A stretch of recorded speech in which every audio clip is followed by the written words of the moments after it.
this tastes like crap.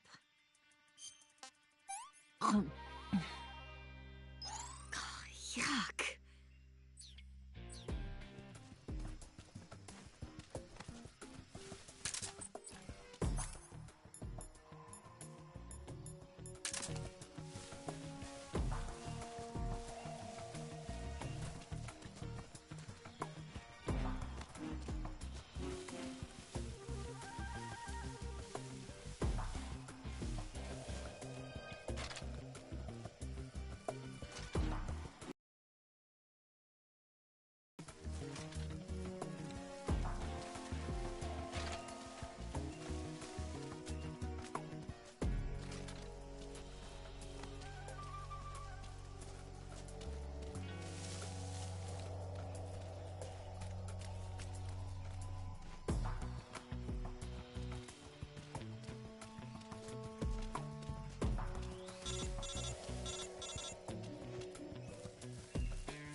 What did you give me?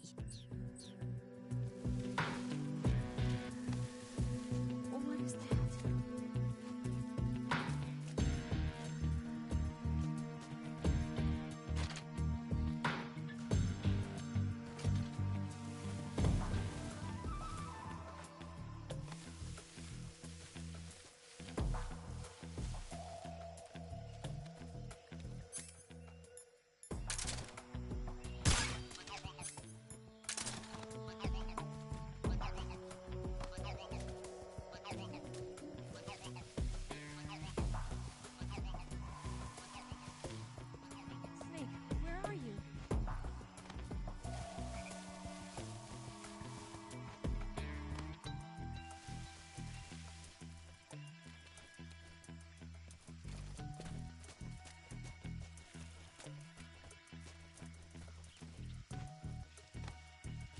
Where'd you go?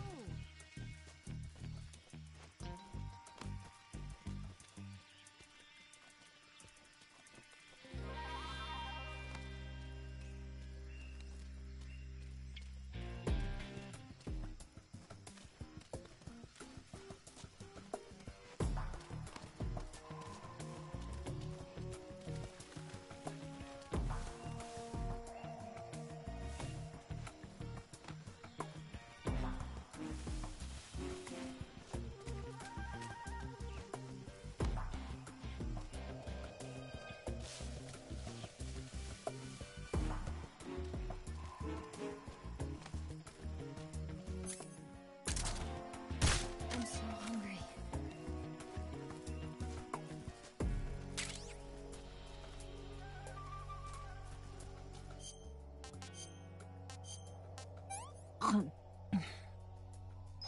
I'm gonna puke.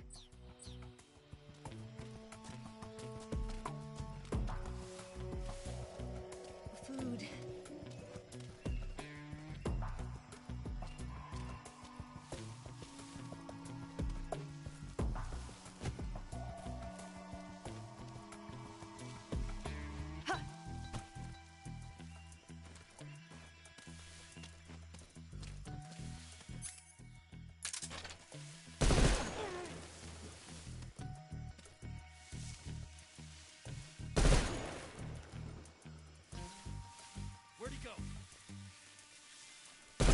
Snake. I'm so hungry.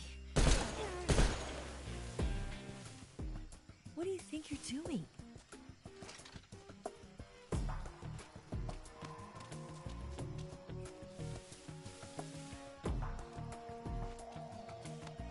I'm so hungry.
Come on, Snake.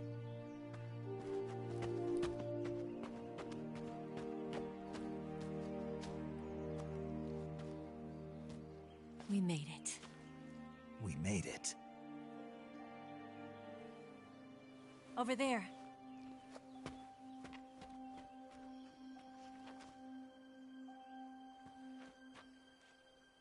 It's the boss, isn't it?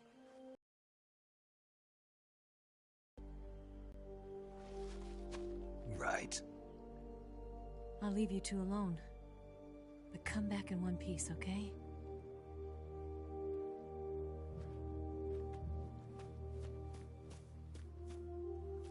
Promise me!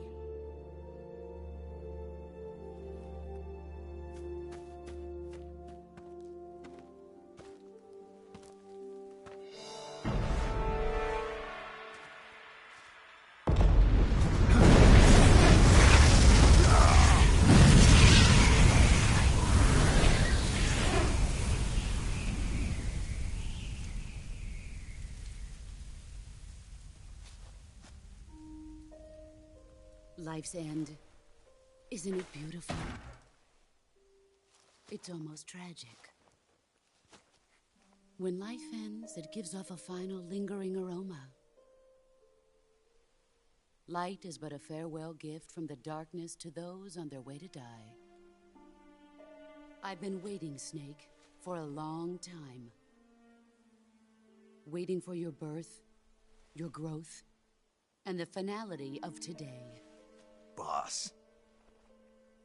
Why are you doing this? Why? To make the world one again. The world used to be whole. But with the end of the Second World War, the philosophers began to fight amongst themselves, and the world was torn apart. The Cobras, my comrades who trained and fought alongside me, were torn apart as well. The foibles of politics and the march of time can turn friends into enemies just as easily as the wind changes. Ridiculous, isn't it? Yesterday's ally becomes today's opposition. And this Cold War? Think back. When I was leading the Cobras, America and Russia were fighting together. Now, consider whether America and Russia will still be enemies in the 21st century. Somehow I doubt it. Enemies change along with the times, the flow of the ages, and we soldiers are forced to play along. I didn't raise you and shape you into the man you are today just so we could face each other in battle. A soldier's skills aren't meant to be used to hurt friends. So then what is an enemy? Is there such a thing as an absolute timeless enemy? There is no such thing, and never has been. And the reason is that our enemies are human beings like us. They can only be our enemies in relative terms. The world must be made whole again. The philosophers must be reunited. I will devote my skills to that purpose. And with the Colonel's money, I will achieve that end. Just as I once created the Cobras. They are my family. I may no longer be able to bear children, but I still have a family. It was November 1st, 1951. I was in the Nevada desert participating in atomic testing. The name Nevada is derived from Spanish, covered in snow, white as snow. And snow is exactly what I saw in that Nevada desert. It froze my blood white. Snake, you were an atomic test subject, weren't you? On Bikini Atoll. That's part of the reason I was drawn to you. You and I are alike. We're both slowly being eaten away by the karma of others. We'll never have the chance to die peacefully of old age. We have no tomorrow. But we can still have hope for the future. In 1960, I saw a vision of the ideal future from space. 3 years earlier, the Soviet Union had succeeded in launching Sputnik, the first man-made satellite in history, into orbit. This came as a huge shock to the United States. In response, America threw everything it had into its own manned spaceflight project, the Mercury program. Even as the Soviets seemed poised to send their first man into space, America was still experimenting with chimpanzees and rockets. The government wanted human data. So they secretly decided to send a human being into space. I was the one they chose. At the time, they didn't have the technology to block out cosmic rays, and whoever they sent up would inevitably be exposed to heavy radiation. That's why they chose me. After all, I'd already been irradiated once. Of course, you won't find any of this in the history books. I could see the planet as it appeared from space. That's when it finally hit me. Space exploration is nothing but another game in the power struggle between the US and the USSR. Politics, economics, the arms race, they're all just arenas for meaningless competition. I'm sure you can see that, but the Earth itself has no boundaries. No East, no West, no Cold War. And the irony of it is, the United States and the Soviet Union are spending billions on their space programs and the missile race, only to arrive at the same conclusion. In the 21st century, everyone will be able to see that we are all just inhabitants of a little celestial body called Earth. A world without communism or capitalism, that is the world I wanted to see. But reality continued to betray me. In 1961, I was sent to Cuba, to Bahia de Cochinos. It was part of a CIA-sponsored invasion under the guise of taking Cuban exiles back to their country. But the US government betrayed them. Our weak-kneed president held back their air support. Defenseless, the exiles were annihilated by the Cuban army. All I could do was watch in silence. I was set up by the very country I'd sacrificed so much for. by the very government I dedicated my life to defending. I was driven from the surface world, and I went underground. Then, 2 years ago, I faced the Sorrow, my old comrade in battle. He was my friend. But one of us had to die. I was left with no choice. The Sorrow gave his life for me. There is no enmity between us. One must live, and one must die. That was the mission. The ones who gave me that mission were the philosophers. Early in the 20th century, the true holders of power in the United States, the Republic of China, and the newly formed Soviet Union gathered together in a Wise Men's Committee. The secret pact they formed there marked the beginning of the philosophers. But the last of the original members died in the 1930s. After that, the organization began to run out of control, and the Wise Men's Committee degenerated into a mere shell of its former self. The philosophers of today have no sense of good or evil. Their influence extends to countries and organizations involved in every aspect of every war. They have become war itself. That's how they operate.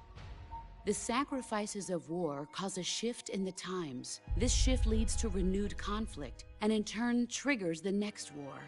Like a nuclear chain reaction, each conflict sparks countless others, forming an endless spiral that will continue on for eternity. Do you understand what I'm saying, Snake? By consuming me and you, the philosophers intend to keep that cycle going forever. It was my father who explained all of this to me. He was one of them. You see, I am the last remaining child of the philosophers. But after he revealed the truth, my father was killed by that same shapeless, formless organization. And my father isn't the only thing the philosophers have taken from me. In June of 1944, the Cobras and I took part in the landing at Normandy. We'd been given a top-secret mission to locate and destroy enemy V-2 rocket installations. I was pregnant at the time. The Sorrow was the father. I gave birth on the field of battle. A beautiful baby boy. But my child was snatched away from me by the philosophers.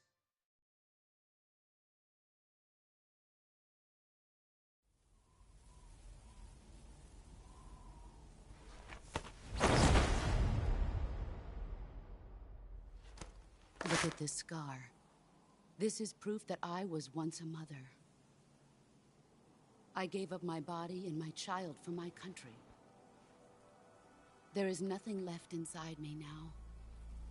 Nothing at all. No hatred, not even regret. And yet sometimes at night, I can still feel the pain creeping up inside me, slithering through my body like a snake.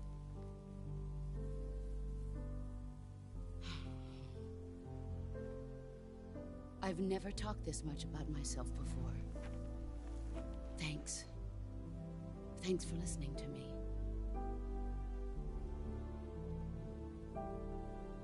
I feel content. Snake, commence the operation. I raised you. I loved you. I've given you weapons, taught you techniques, endowed you with knowledge. There is nothing more for me to give you.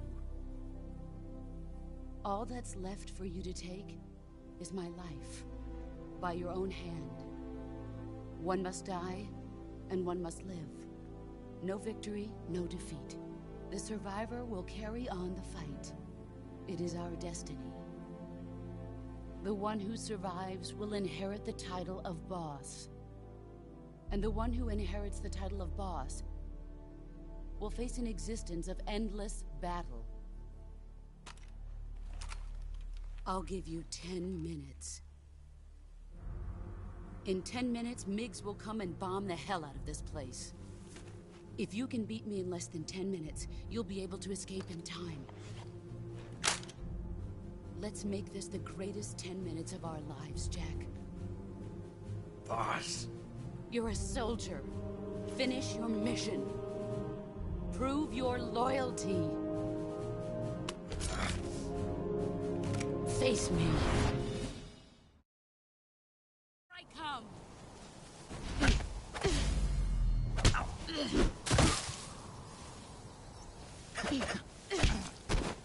Time to play rough.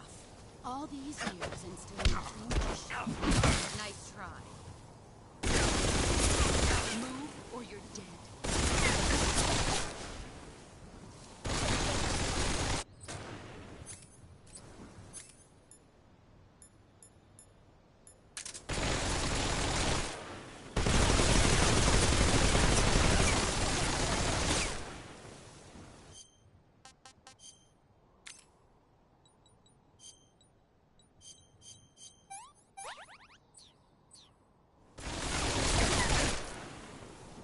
You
Take this. Keep it safe.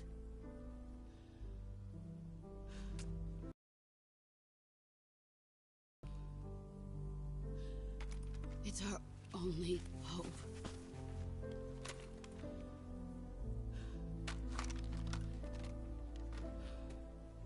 A patriot? Why are you giving me this? Jack. Or should I say, Snake. You're a wonderful man. Kill me. Kill me now. Do it.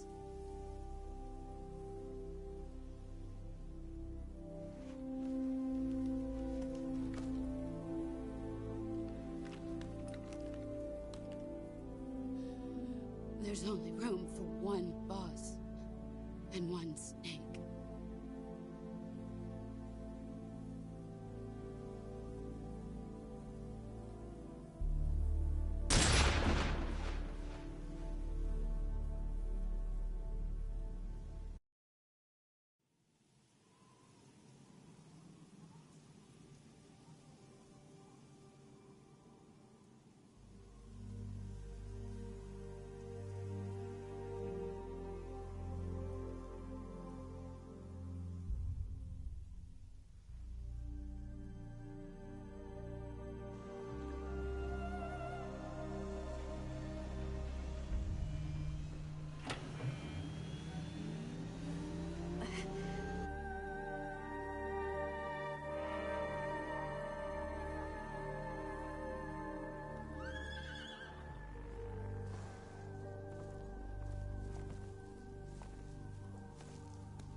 Ready to go, Snake?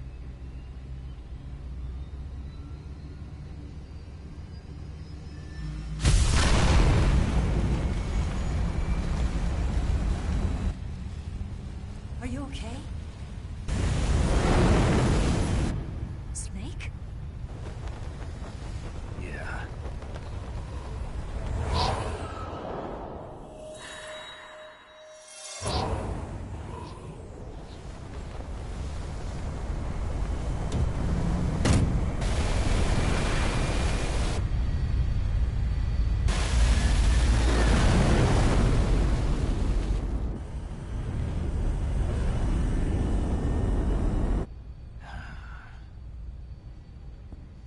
I told you you could trust me.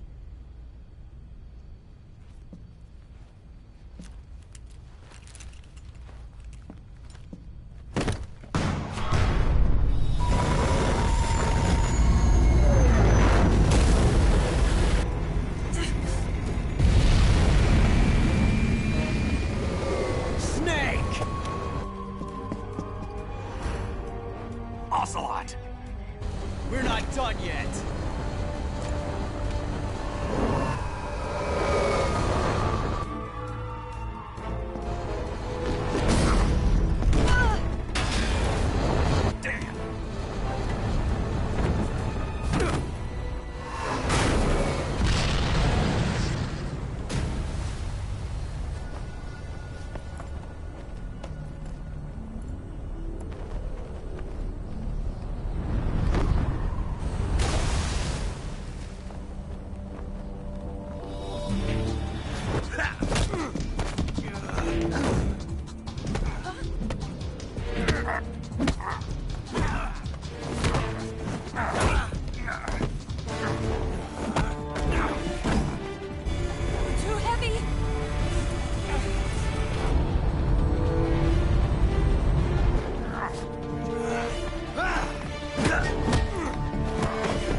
Snake, try to remember some of the basics of CQC.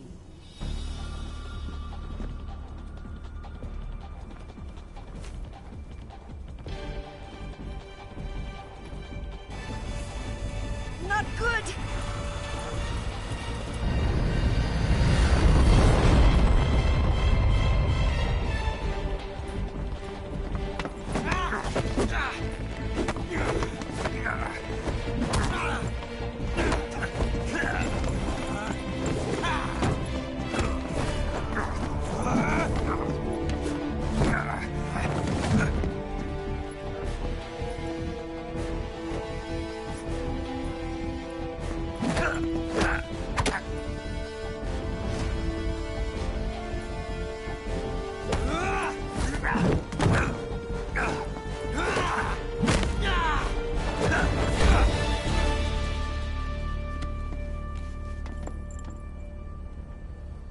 I picked up a few new moves.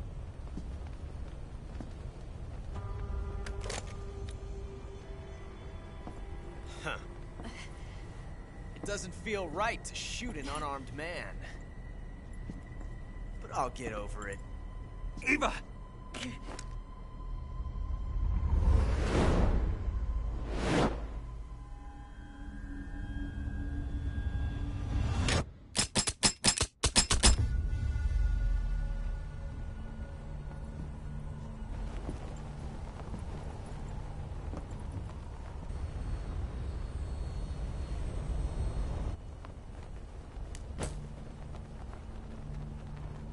What do you say to one last showdown?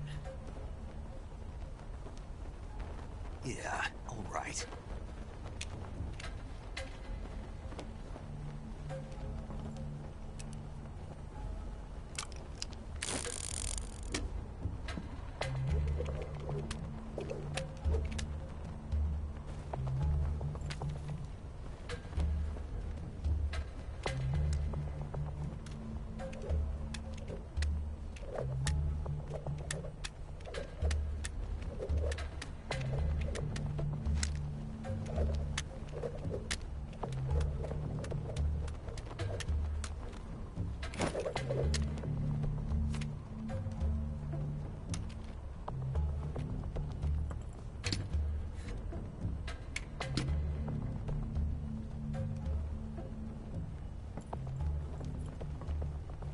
What's your name? Snake. No. Not that name. You're not a snake, and I'm not an ocelot. We're men with names. My name is Adamska. What's yours? John. Very well, John. Plain name. But I won't forget it.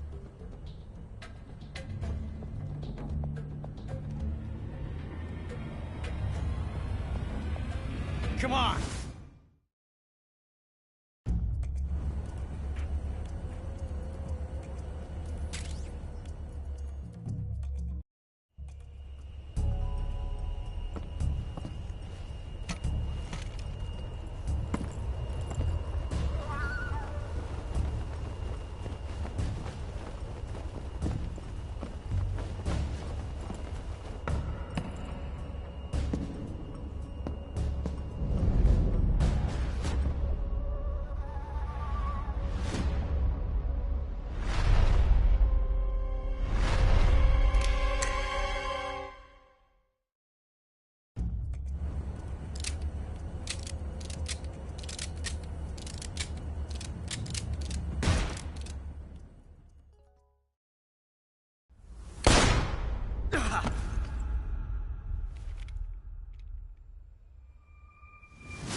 It's a blank.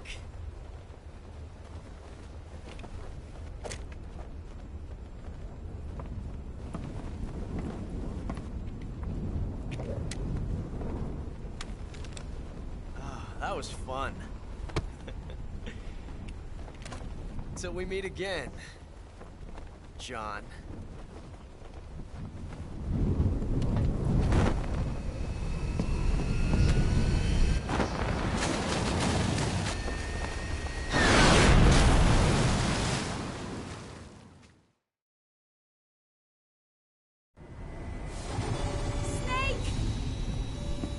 Give me a hand! Pull!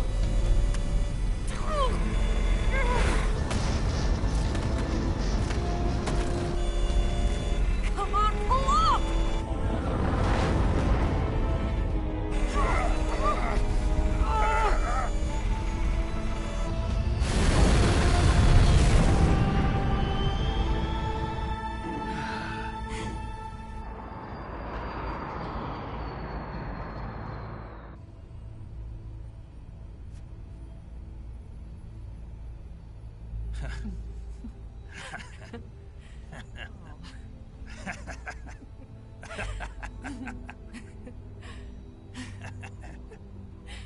We made it. Yeah, we sure did.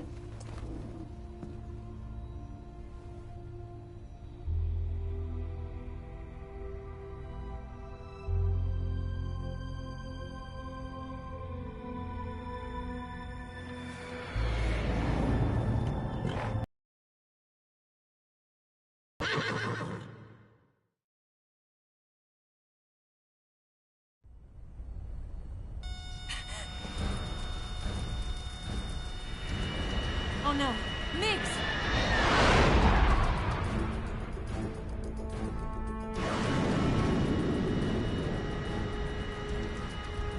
There's no way out!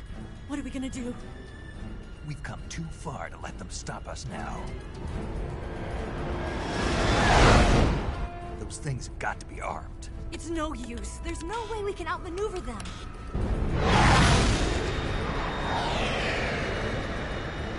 They're gonna shoot us down. We were so close. Weapon systems on. Locked on target. I got towed. You were great, Eva. Huh? Thanks.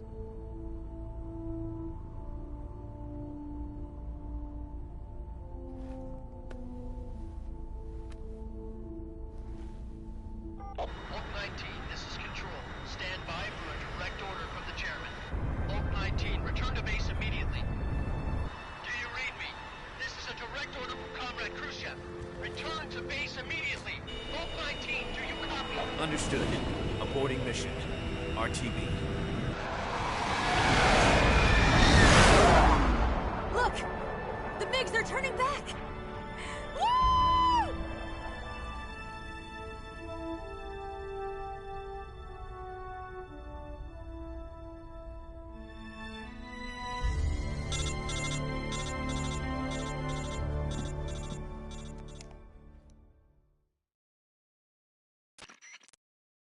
Well done, Snake. The MiGs disengaged. Most likely under orders from Khrushchev. Is this his way of helping us? Who knows? Maybe he didn't want things to get messier than they already are. Or maybe he just wanted us to owe him one. The important thing is, you made it out alive. As long as Khrushchev is with us, I don't think they'll be coming after you. It should be smooth sailing all the way to Alaska. I'm sending someone out to Galena Base to meet you. To meet me? The DCI and the President himself are waiting at Langley. Don't keep them waiting.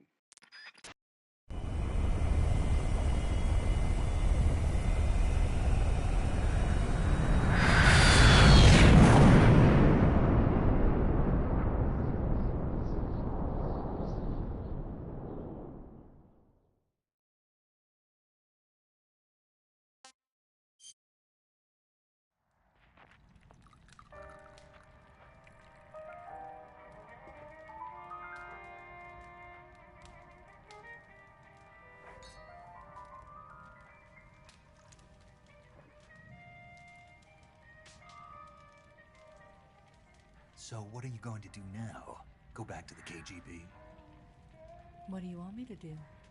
Did you ever think about coming back to America? I can't go back. I've left America behind me. But you saved this country. I didn't do it alone.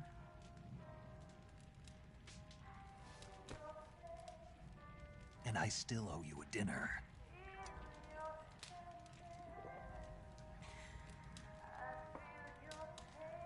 Is that part of your mission too? Or is it an order? Or is it an invitation?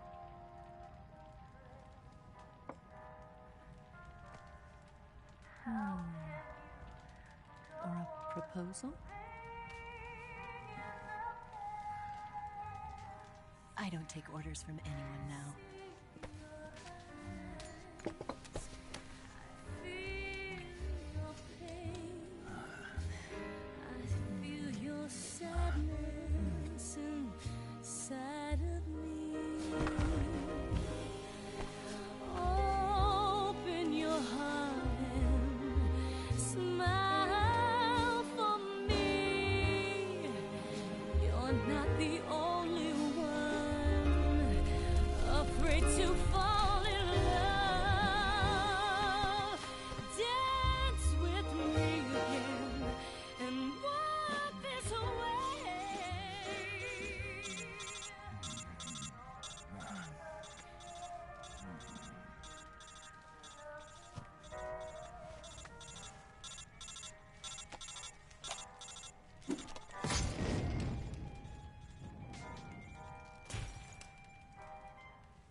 Scholars tell us that the first spy in history was the snake in the book of Genesis. In that story, it was Eve who was tempted by the snake in the Garden of Eden. But this time around, it was I who tempted the snake and got away with the forbidden fruit of knowledge. Forgive me, snake.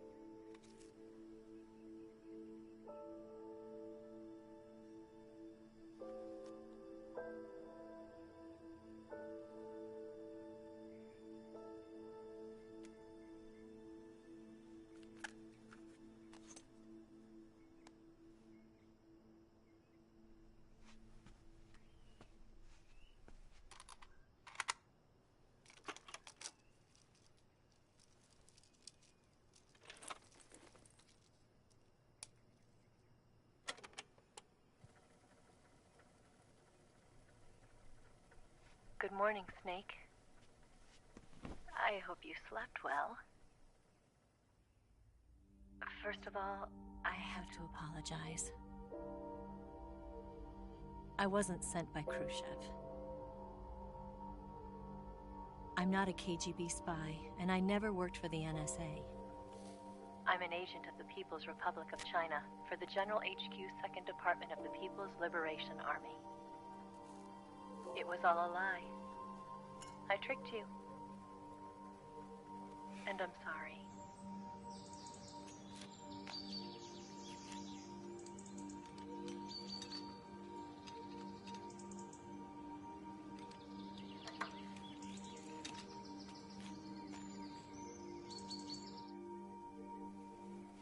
The philosophers still exist in China, too. You see, my mission was to find out where Volgin was hiding the philosopher's legacy and steal it. So I infiltrated his base as a KGB spy. The two NSA codebreakers who defected in 1960 were actually both men. The real Adam never showed up at the meeting place, saving me the trouble of having to eliminate him. I sneaked in by pretending I was Eva. And you and Sokolov and Volgin, you all believed me. The philosopher's legacy was originally held in common between the US, Soviet Union, and China. We couldn't let the Russians and the Americans take it all for themselves. The Chinese government had its eye on the legacy too. I got the film containing the legacy, and also the nuclear missile launch data from the Shagohod. 5 years ago, the Soviet Union stopped supplying us with nuclear weapons technology. Since then, China's Liaodong easing, hydrogen bomb, and space rocket projects have fallen behind. But with this data, our country will be able to develop its own nukes. We'll create a deterrent force to rival those of the US and Soviet Union. Everything has gone according to plan, thanks to your help. I too am one of the philosophers. I'm an agent of the philosophers, a graduate of one of their charm schools. I was raised in a joint US-Soviet-Chinese facility to become a sleeper agent. This was before the war. Back then, they were collecting children from all over the world. As a result, I'm indistinguishable from a native-born American. So it didn't surprise me when you and Volgan couldn't tell the difference. But she knew right from the beginning. She knew because before the war, she was at one of the philosopher's schools too, as an instructor. The boss was the only one I couldn't fool. She was the only one who knew I was a fake. She told me everything. Why did she open her heart to me like that? At the time, I couldn't understand it. But now, I think I do. Snake. She wanted you to know the truth. She chose me to tell you. That's why she saved my life. I've lied to you so many times, but not this time. My orders from the government were to obtain the legacy and to eliminate everyone who knew the truth about what happened. In other words, I'm supposed to kill you.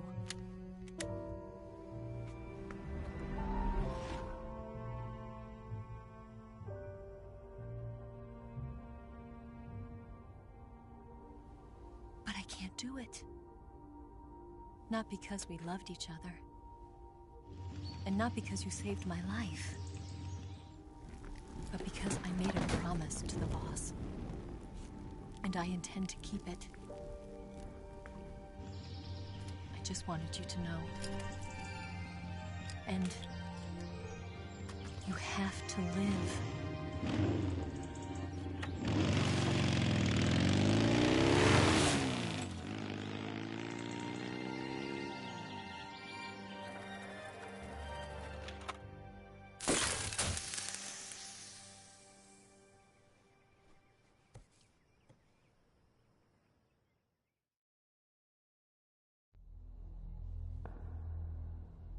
Snake, listen to me. She didn't betray the United States. No. Far from it. She was a hero who died for her country. She carried out her mission knowing full well what was going to happen.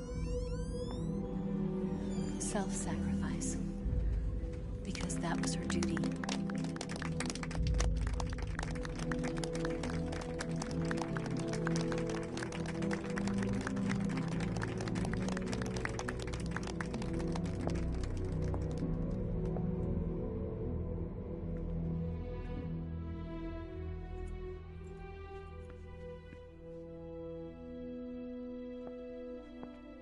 You are above even the boss. I hereby award you the title of Big Boss.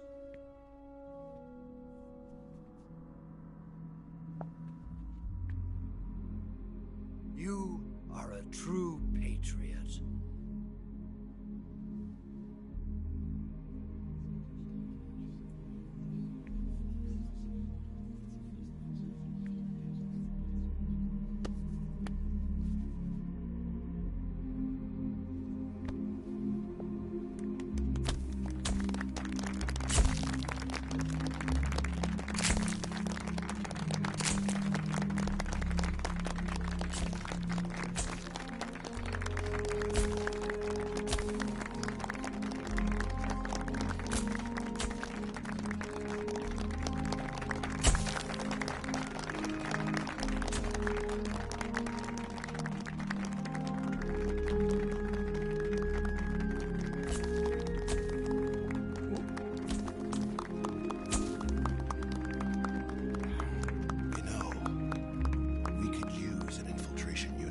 fox in the army. Someone like him to handle our top secret sneaking missions for us. A man who combines the qualities of a soldier and an agent. The boss's defection was a ruse set up by the US government. It was all a big drama staged by Washington so they could get their hands on the philosopher's legacy. And the boss was the star of the show. They planned it so that they could get the legacy that Colonel Volgin inherited and destroy the Shagohod at the same time. Only a legendary hero like the boss could have earned Volgin's trust. Finding out where the philosopher's legacy was hidden was to be her greatest mission. Everything was going according to plan. But then something happened that no one could have predicted. Colonel Volgin fired an American-made nuclear warhead at Sokolov's research facility. Khrushchev demanded that the US government provide proof that it wasn't involved. They couldn't just abort the operation to steal the legacy. So the operation itself was greatly expanded and revised. The authorities in Washington knew that in order to prove its innocence, they'd have to get rid of the boss, and that one of their own would have to do the job. The public couldn't be allowed to find out about it. Not ever. This, they concluded, would be the best way to keep the whole thing under wraps. The boss wouldn't be allowed to come back home alive, and she wouldn't be allowed to kill herself. Her life would be ended by her most beloved disciple. That was the way the government wanted it. That was the mission she was given, and she had no choice but to carry it out. Her death at your hands was a duty she had to fulfill. Out of duty, she turned her back on her own comrades. A lesser woman would have been crushed by such a burden. The taint of disgrace will follow her to her grave. Future generations will revile her. In America as a despicable traitor with no sense of honor. And in Russia as a monster who unleashed a nuclear catastrophe. She will go down in official history as a war criminal. And no one will ever understand her. That.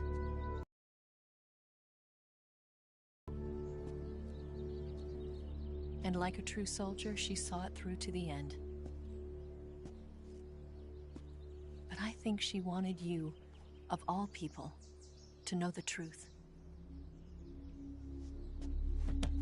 She wanted to live on, in your memory. Not as a soldier, but as a woman.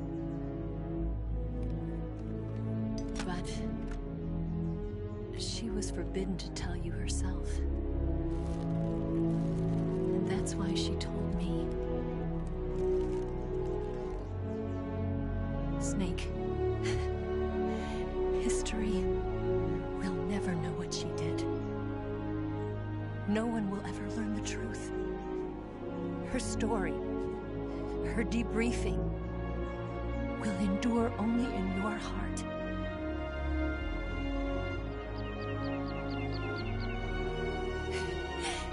Everything she did for her country.